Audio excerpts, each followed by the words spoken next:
In this season, we look at how it all works, the big ideas behind everything from the fabric of the cosmos to the networks that connect us.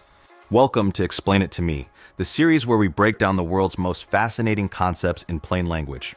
Our mission? To take big, complex ideas, the kind that make you go, huh?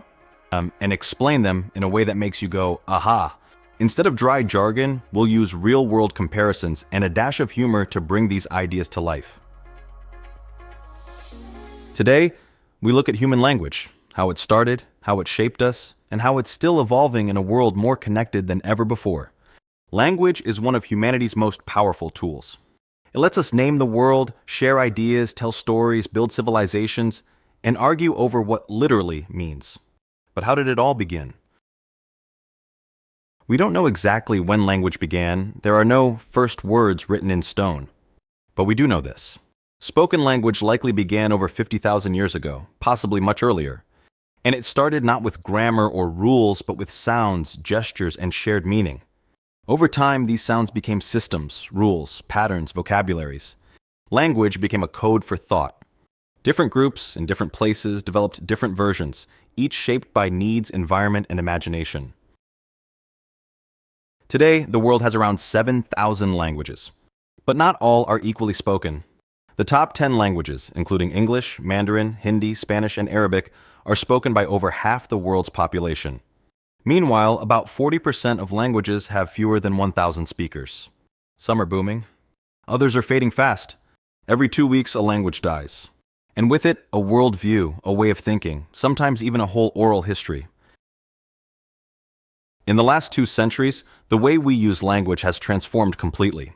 Colonialism spread European languages, especially English, French, and Spanish, around the globe. The printing press, then broadcast media, then the internet gave rise to a few global languages of trade and culture. English became the lingua franca of business, science, and tech, not because it's special, but because of historical power shifts. But digital tools are changing the tide. Today, with smartphones and social media, smaller languages are finding new life, online, in subtitles, even in memes. And machine translation is helping people understand each other, even when they speak entirely different languages. Language doesn't just reflect culture, it shapes it. Some languages have dozens of words for rain. Others describe time as moving sideways or emotions as things you wear. Some emphasize respect through grammar. Others blur the line between subject and object. The words we use shape how we think, feel, and interact. They influence power, humor, relationships, even identity. Today, many people speak more than one language. In fact, over half the world is bilingual, or more. And yet, language is still a source of pride, politics, and connection. In a globalized world, the ability to listen, translate, and switch perspectives is becoming a superpower.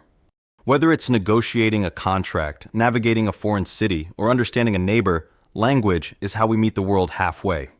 And even though tools like AI translation are improving fast, what remains human is this: the desire to understand and be understood. Over this series, we've explored time, gravity, machines, ecosystems, and now language. We've seen how understanding just a little more about how things work can open up how we live, how we see others, and how we imagine the future.